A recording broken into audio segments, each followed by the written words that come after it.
Hello दोस्तों, नमस्कार। मेरा नाम है पलाश कुमार। स्वागत है हमारे चैनल पलाश ट्यूब पर। दोस्तों, जैसे कि आप जानते हैं कि सिकंदराबाद डिवीज़न से जो ज्वाइनिंग की प्रक्रिया है वो शुरू हो गई है और कल 5 मई को पहले स्लॉट में 70 लड़कों को बुलाया गया था और आज लगभग टोटल 70 के बाद 139 तक सीरियल नंबर में बुलाया गया है, जिनको 9-15 में बुलाया गया है रिपोर्टिंग करने के लिए संचालन भवन सिकंदराबाद। तो संचालन भवन जो है वो रेल निर्णय लोड 500025 जो आपका एड्रेस है वहीं पे है, जो आप उसके बिहाइंड से जा सकते हैं। सिकंदराबाद स्टेशन जंक्शन के बिहाइंड वाले रास्ते से भी जा सकते हैं, ठीक है। अब सबसे पहले बता रहा हूँ कि बहुत सारे भाई बोल रहे थे कि लेट हो गया है, तो कल मेरा रिपोर्टिंग सुबह 9 बजे ही था, लेकिन मैं 2:33 में पहुँचा था ट्रेन लेट होने के कारण, लेकिन कोई इशू नहीं हुआ। जाते ही मैंने अपने एनपीएस जो ट्रांजेक्शन आईडी है वो दिया, सबमिट किया एनपीएस सेक्शन में। और उसके बाद आपको डॉक्यूमेंट अगर रेडी है और आपने पहले से उसका डॉक्यूमेंट्स का जो पीडीएफ है या स्कैनिंग करके रख रखा है, तो आपको जल्दीबाजी में कुछ नहीं करना, आराम से आपको बुला के ले जाएंगे और सब काम करेंगे। सबसे पहले जब आप जाते हैं रिपोर्ट करने, तो उससे पहले आपके पास एक लिंक आता है जिसपे वो कहेंगे कि एनपीएस का रजिस्ट्रेशन करके वहाँ पर अपना फोटो सिग्नेचर अपलोड कर दीजिए। फिर लॉगिन करके एक मैसेज आता है, एक पीडीएफ खुलेगी जिसके अंदर एनपीएस फॉर्म डिटेल्स होते हैं, उसको आपको भरने होते हैं। भरने के बाद आप जब उसको सबमिट करेंगे, तो सबमिट करने के बाद आपका जो एनपीएस आईडी है वो एक्टिव हो जाता है और उसके बाद एक फॉर्मेट जो है वो वहाँ पे चला जाता है और आपका एक ट्रांजैक्शन आईडी क्रिएट हो जाता है दोस्तों।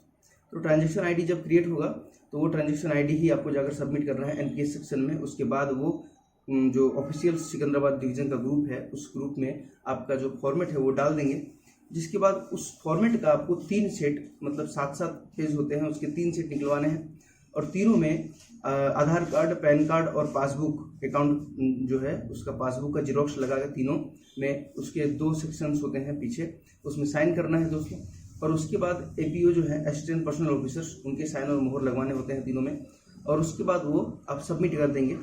तो सबमिट के 10 से 15 मिनट के बाद जो है आपका HRMS आईडी जो है वो जनरेट हो जाएगा और आपके ईमेल या मैसेज के थ्रू आपके ऊपर आ जाएगा दोस्तों, जिसमें एक आईडी और पासवर्ड रहेगी। पासवर्ड थोड़ा सा कॉमन होता है, तो वो पासवर्ड चेंज कर सकते हैं थोड़ी देर के बाद।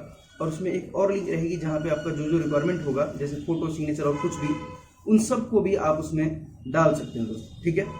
अब हम बात करते हैं शुरुआत से। तो ये सबसे अंतिम का काम है। शुरुआत में आपको करना क्या है, तो सबसे पहले आप एनपीएस पर जाकर किसी भी तरीके से अपना जो है डाटा सबमिट कर देंगे एनपीएस का, और ट्रांजेक्शन आईडी जो है वो क्रिएट कर लेंगे और ट्रांजेक्शन आईडी वहाँ पर ग्रुप पे भी डाल देंगे एक बार। और जब आप पहुँचेंगे संचालन भवन, तो वहाँ पर भी आपको ट्रांजेक्शन आईडी देने होंगे ऑफिस में एनपीएस सेक्शन के दोस्तों। अंदर आपके ग्रुप में, ऑफिशियल ग्रुप में वो फॉर्मेट जो है वो भेज दिया जाएगा पीडीएफ बना करके। अब उसको जाकर आपको बाहर से निकलवाना है दोस्तों। बाहर आप जाएंगे पीछे से, तो राइट लेते हुए अंतिम तक जब जाएंगे लेखा भवन से थोड़ा सा आगे, तो वहाँ पे एक जीरोक्स का दुकान है, वहाँ से आप जीरोक्स करा सकते हैं दोस्तों, क्योंकि आसपास में नज़दीकी कोई जीरोक्स नहीं है, सबसे नज़दीक वही है, ठीक है दोस्तों। अब शुरुआत में आपके डॉक्यूमेंट सबमिट करने हैं ऑफलाइन। तो सबसे पहले क्या करना है, आपको जितने भी डॉक्यूमेंट्स हैं उसमें से आपको कौन कौन से डॉक्यूमेंट बना लेने हैं दोस्तों, इस बात का खास ध्यान रखना है, क्योंकि वहाँ पे डॉक्यूमेंट्स का ही सबसे ज़्यादा इशू होता है। क्या करना है, आपको स्कैन करना है जो उस दिन सबमिट होगा या आज जिनका है उनका सबमिट होगा, तो आपको स्कैन करना है सबसे पहले आपका मैट्रिक का मार्कशीट जो है उसको, या फिर मैट्रिक का आप सर्टिफिकेट भी कर सकते हो, नो इश्यूज़, आप सर्टिफिकेट ही कर लेना। और उसके बाद आपका हायर एजुकेशन। तो दोस्त बहुत सारे जो है 10+2 पे ही है, तो वो 10+2 का करेंगे सर्टिफिकेट, और जिन्होंने ग्रेजुएशन कर रखा है तो वो ग्रेजुएशन ही लगाएंगे। ग्रेजुएशन लगाने से आपका ग्रेजुएशन सबमिट होता है हायर क्वालिफिकेशन के रूप में। उसके बाद इंडेमनिटी बॉन्ड जो आपने बनवाया है उसका पहले का 3 कॉपी उसका जो शुरुआत का जो 3 पेज है, उन 3 पेज का पीडीएफ एक ही पीडीएफ में बनाना है, तीनों पेज को अटेस्ट करना है दोस्तों, और उसका आपको स्कैन करके पीडीएफ बना लेना है। और उसके बाद आप अगर कम्युनिटी सर्टिफिकेट रखे हैं तो उस कम्युनिटी सर्टिफिकेट का एक पीडीएफ बना लेना है। उसके बाद आपके पैन कार्ड का एक पीडीएफ बनाना है दोस्तों, और पैन कार्ड का पीडीएफ बनाने के बाद आपके मेडिकल सर्टिफिकेट की बात आती है। तो मेडिकल सर्टिफिकेट जो आपका वहाँ मेडिकल मेमो कटा हुआ था चिलखलगुड़ा मेडिकल स्टेशन में, और वहाँ से जो आपकी फाइल आई है उस फाइल के अंदर वो होता है। तो जब आप ऑफलाइन डीपी सबमिट करेंगे तो वो फाइल से आपके मेडिकल जो आपका सर्टिफिकेट है वो दिखाएंगे कि इसको फोटो खींच के स्कैन कर लेने के लिए, तो वो वहीं पे आपको मिल जाएगा आसानी से। उसके लिए कोई चिंता भावना की जरूरत नहीं है दोस्तों। और उसके बाद आपको एक अपना पासपोर्ट साइज फोटो जो है वो जेपीजी फॉर्मेट में रखना है। गलती मत करना कि पीडीएफ मत बना लेना, फिर जेपीजी में रखोगे तो जल्दी होगी, नहीं तो फिर थोड़ा टाइम लग सकता है, ठीक है दोस्तों। तो इतना आप समझ गए। अब ये आपको कर लेना है, और इसके अलावे जो फर्दर प्रोसेस है उसके लिए आपको अटेस्टेशन फॉर्म का पूरा स्कैन करना है एक, उसके बाद ओथ फॉर्म जो इन्यूनिटी बॉन्ड के पीछे ही होगी आपकी, ओथ फॉर्म का और कैरेक्टर सर्टिफिकेट, इन तीनों का आपको बनवा लेना है और स्कैन करके पीडीएफ बना के रखना है दोस्तों, ठीक है। ये काम खत्म होने के बाद आपको सिस्टम पे बुलाया जाएगा। तो पहले सिस्टम पे बुलाया जा सकता है, और पहले आपको रिक्वायरमेंट सेक्शन में बुलाया जा सकता है। तो रिक्वायरमेंट सेक्शन का बात सुन लेते हैं।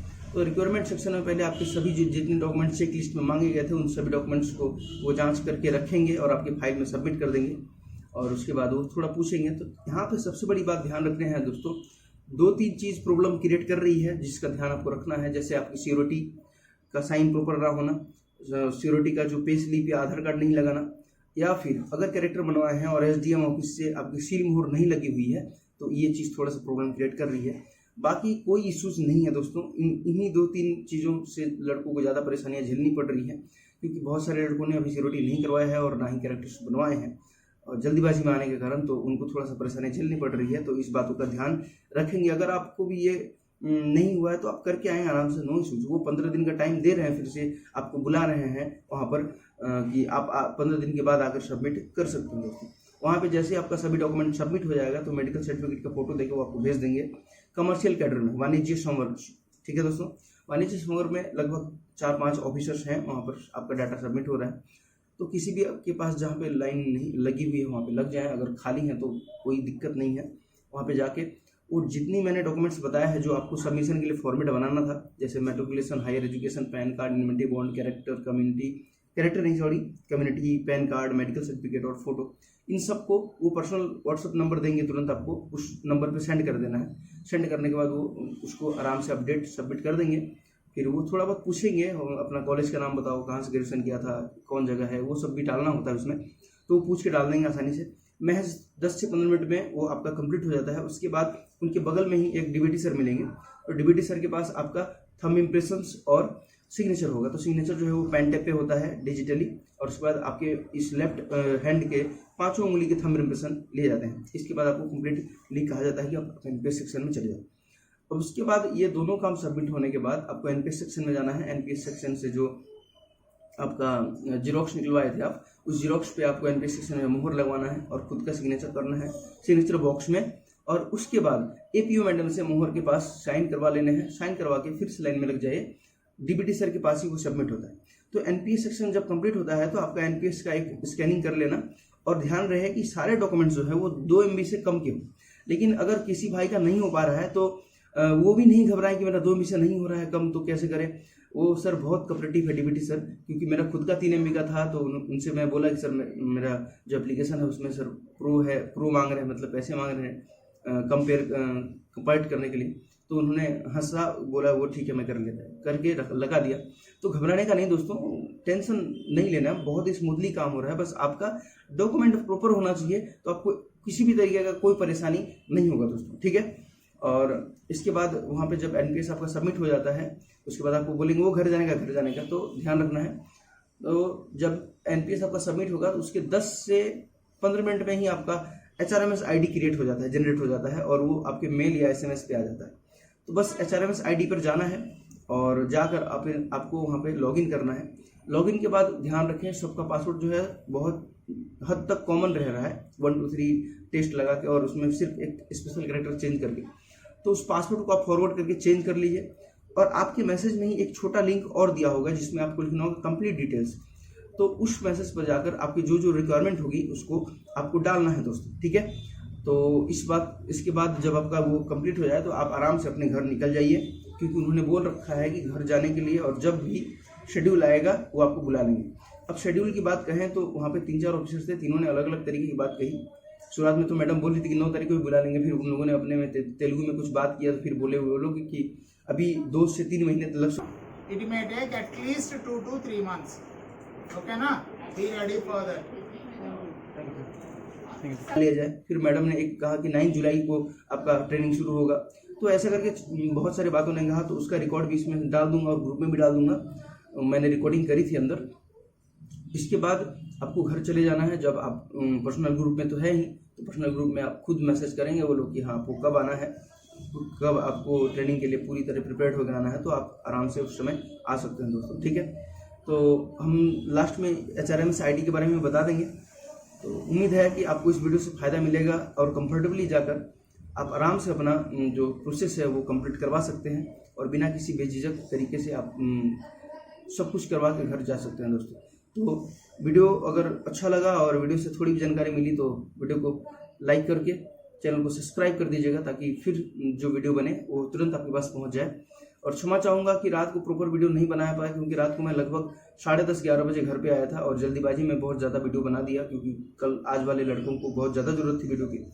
और ये वीडियो जो है आगे जितने भी अभी आने वाले हैं अलग अलग डिवीज़न में भी, सबका यही प्रोसेस चलने वाला है दोस्तों। तो ये वीडियो देख के आपको काफ़ी हद तक बहुत कुछ जानकारी मिल जाएगी। तो दोस्तों मिलते हैं अगली वीडियो में, तब तक के लिए जय हिंद।